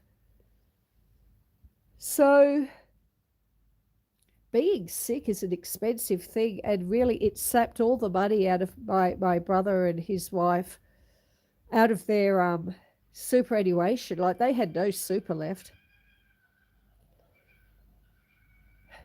But their son lived, and they saw him get married, and you know, he's got stepchildren and he's got a lovely wife, and they're such a beautiful family. So yeah, the Make-A-Wish Foundation is a wonderful thing. So if you can support Captain Cornish as he tries to raise money on his walk from one end of Cornwall to the other, and he sets off tomorrow morning, I believe. Oh, yes, it really is a lovely view. Can you hear the kookaburras? Oh, they're laughing. I think that's very rude to laugh at me when my nose is all blocked up.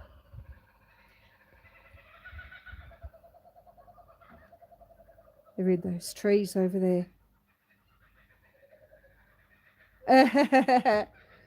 Yes, Chris.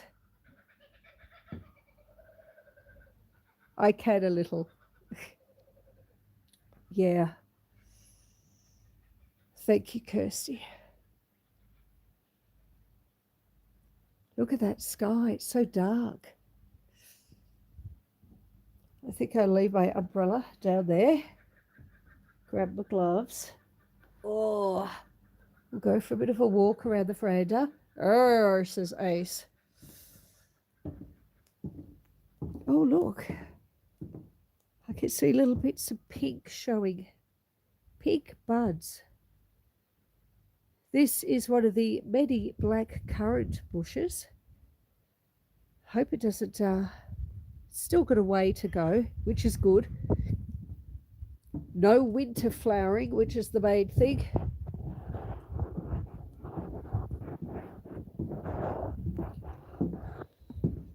Oh, let me get down this step again. 1, 2 didn't fall over. That's the main thing. There's all the cows, minus our little calf, which is at the vet's. She managed to survive the first night, so we'll see what today brings. Ooh, I have brown sugar pancakes. Oh, hang on, let me. Oh, can I bring that back up? Come on, come back up. Oh, Oreos. I have brown sugar pancake flavored Oreos. Oh my God, is that a thing? I've never heard of that before. That sounds incredible. That sounds incredible. I like the sound of that very much. Chris in the Silent Forgot says, I'm having cherry pie with whipped cream. Oh, that sounds good too. Oh. Well, I think I'd have to have the cherry pie. And then I could go and sit in my armchair next to the fire, which would be lit by that stage, and have a nice hot cuppa or a hot chocolate with a maple pancake flavored Oreo. I reckon that would be awesome. They were free? Free? Why were they free? Oh, that sucks. Well, no, it doesn't really. I mean, it's good that they were giving them away. Oh.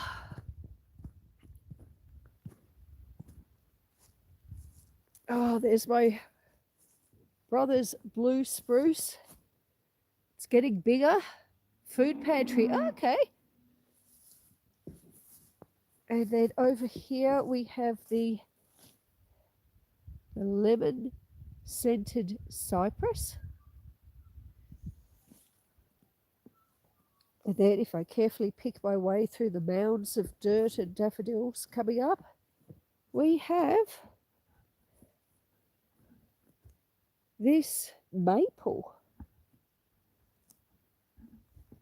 Oh, I can't actually remember what it's called, so I can't tell you. But it's a weeping maple. It has deep, deep purple leaves, which then turn fire engine red in autumn. So it has purple leaves all year round, which will be nice. Oh, Kirsty's feeling hungry. So I'm looking forward to seeing this. I ordered it for my birthday in May, but it only came into the nursery about 3 weeks ago. So I brought it home. I had to take little Jasper for his vaccinations. So when I did that, I went and picked up this maple. And my daughter and I planted it here. And I cannot wait to see how it looks. We will have to move the fountain slightly. The fountain's going to have to go probably right there in front, right there in the middle, where I can't point because I've got my hands full. About there.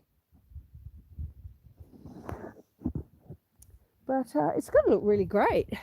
We got the big weeping cherry, and then you'll have a big yellow cypress and a big blue spruce, and then a purple maple. And right there in the center will be the fountain.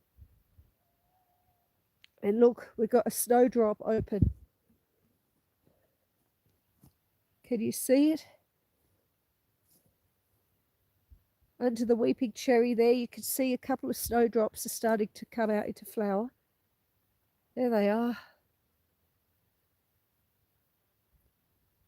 Oh, the art is progressing. Yes, I need to talk to her about that. She was doing some, she had some art stuff that she needed to do by the end of July. And the end of July has happened. So I'm sure she'll get a few new custom emojis made up very soon. Yeah, look, she's still sick, but she's getting better, which is good. Um, you know, I mean, I was sick for a good 2 or 3 weeks before she got sick, and then it hit her really badly for a couple of weeks, and now she's getting better. So she's still sick, but she's better than she was. She's certainly not sick as bad as I am, and I'm so grateful for that. I mean, I felt terrible when she got sick because she was trying to help me out. She was feeding the cattle some days and, you know, getting firewood down from the shed and all that sort of thing. And then she got sick. So, you know, it happens. It happens. Oh, well. Oh, let me sit down here for a moment. So that's really where we're at. What else have I got to tell you? Oh, I have had I did all the application for the new solar system for the grant, the government grant, and also there's a $1,400 government loan, so you don't have to pay for the whole thing at once. You have 3 years to pay that $1,400 off, so I applied for the grant and for the loan, and both of them were approved. So we are all systems go. You know, the quote has been accepted, the deposit has been paid, the grant has been applied for and approved. So we're just going to wait now, and hopefully 1,400 over 3 years is pretty good. It is, Katie. Oh, Ace is a member for a month. Congratulations, Ace. Thank you so much, my love. Thank you, thank you. Much appreciated. Yeah, it is wonderful news, isn't it, CL? Yeah, for sure. Oh, let me turn you round. I'll put you here. And I'll turn you round. There we go. Okay. Oh, that wind is brisk. The wind is brisk. Pull it down to cover my ears. And honestly, these gloves, they're not really made for warmth. They're work gloves. And they've got holes in them now too. Thanks to little Jasper. He's obsessed with these gloves. You know, every time I take them off, he manages, it doesn't matter where I put them, he manages to sniff them out and he finds them. And then I find that he's got them in his bed and he's chewing them or something like that. So, so yes, and I think that's all the news I have for you folks. So all about me and the calf and the solar system, Chris from Silent Forgotten with his fundraising, and Captain Cornish, who's also raising funds for the Make-A-Wish Foundation. You have sheep. Take a little wool off the top of each one and make some stuffed mittens with it. Look, I do have gloves, but the thing is when I'm doing a live, because I need to like touch the screen and do things, I can't wear them. So once the live is over, I'm going to go in. I'll go to light the big log burner, not the little wood stove is going, but not the big log burner. So I'll get that going. And once it's going, I am going to rug up and put my beanie on and put my gloves on. Might have a nice warm brandy or something like that. That'll be nice. That'll warm the cockles of your heart. I think a nice warm brandy. So yes, I'll be doing that. But, my friends, I think we have caught up on everything that we have to catch up on. You watched the video in full. I just became a family member. Hang on, I think that's Louis talking to Chris. Louis says, I just became your family member on YouTube at The Silent Forgotten. Thank you so much, Louis. You won't regret it. Chris from The Silent Forgotten has a wonderful channel. and he does wonderful work. Chris says, thank you very much, Louis. Very appreciative of you. Hey, Marichub, how are you, my friend? Good to see you. Chris, right away, I'll get on it, says Ace. No, you're fine, Marichub. How are you, my friend? I'm still a bit sick. And it didn't help yesterday. I had a sick calf in the barn, so I sat with it for many hours before I was able to take it to the vets, where it still is.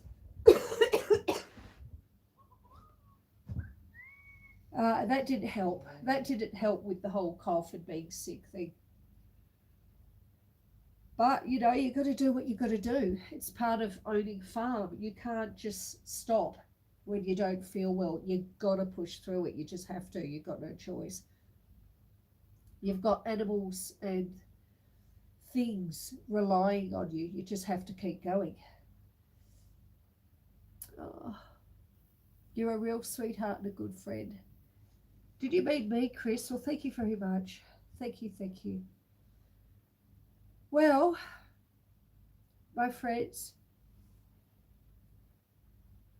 I think, even though it's a tiny bit earlier than we would normally call the live, I am feeling super cold. And I need to go in and get warm, I think.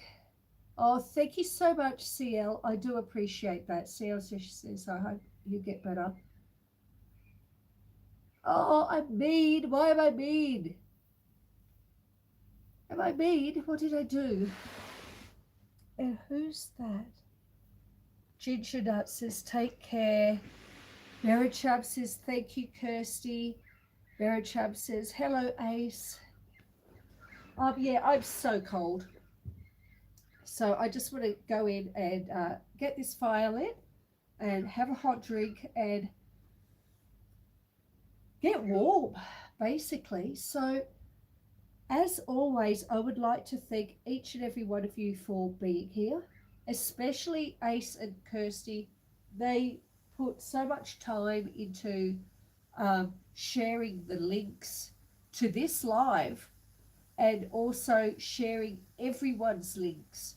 Everyone who comes in, Kirsty and Ace are like, bang, they're right on it. The links are up there. So, you know, we're all grateful to you guys for doing that. So thank you very, very much. Wow, it's starting to rain. I can hear it. It's ice. I wonder if it's about to snow. It's not rain. It's not normal rain. It's ice. Not hail. Let's just give it a minute because I think it might be about to snow. And it would be good, wouldn't it, if you could... Yeah, you can hear it too. It's very light, actually. It's not heavy rainfall, but it's heavier because it's ice. It's not rain that's falling. So we'll just give it a moment or two. See if we're going to get some snow. That's quite right. See, they're saying the same thing. They're saying, what the hell is this stuff falling from the sky? It's funny, you know, the animals when they see snow. And especially, you know, I can't wait for Jesper, our little puppy. Our little puppy, he should be 16 weeks old now. 16 weeks yesterday, I think it was. But yeah. Can you just imagine what it'll be like when he sees snow for the very first time? It's going to be absolutely incredible. I can't wait. Absolutely can't wait. Is it going to snow? Come on. Boo. Come on. Show us some snow.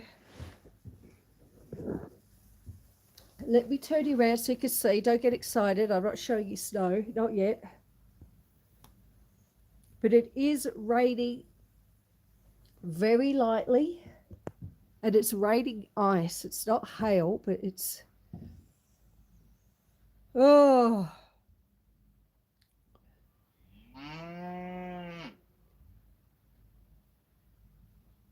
oh, I hope it happens. I hope it happens. Come on. Marichub says we've done breakfast, but not yet had coffee. Oh, I need a coffee. That would be wonderful. I'll have a coffee too when I go in. Come on, come on. Give us some snow. Give us some snow. Ah. You know, it'll start snowing as soon as I end the live. Guaranteed. Ah. All right. Well, look, I can't stand here forever waiting for this snow to arrive. And I am getting awfully cold. So, my friends, as I was saying, big thank you to Kirsty and Ace for all they do for me and for everyone who comes into the chat. I would like to thank each and every one of you for being here, everyone who's come in, who has taken out time in their day and in their evenings to share with me here on the farm. I'm so sorry you had to listen to me cough all the way through it. But I'm really appreciative. I love having all my friends here. It's so great. It really is. Come on, snow, snow, snow. Oh, it's so close, guys. Oh, you're always welcome, Susan Mab. Thank you, Marichub. It's so close. It's so close.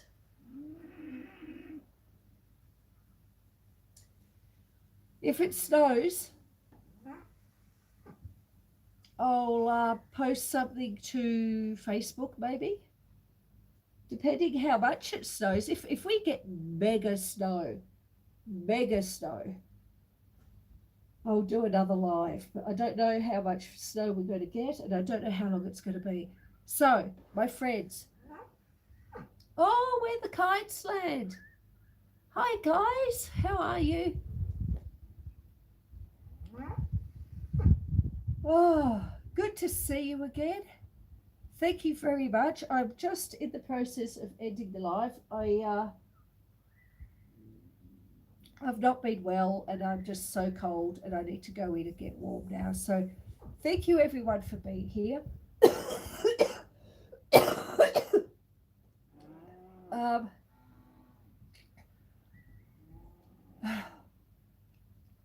Thank you for being here.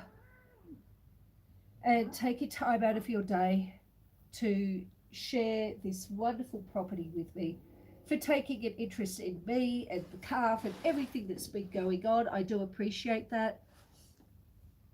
I appreciate the thumbs up. Everyone know I love you all very much, and I hope you all take care, stay safe, spread kindness, stay beautiful, of course, that's very important. And I will see you all again very soon on the next live. Oh, and thank you for the thumbs up too, everyone who gave me a thumbs up, thank you so much. And yeah, I'll see you all again soon. Bye. Oh, thank you, Ace. Yes, I do appreciate that. I do. Bye, everyone. Take care. Thank you, guys. Bye, Shaz. Everyone, take care. Love you all. See you next time.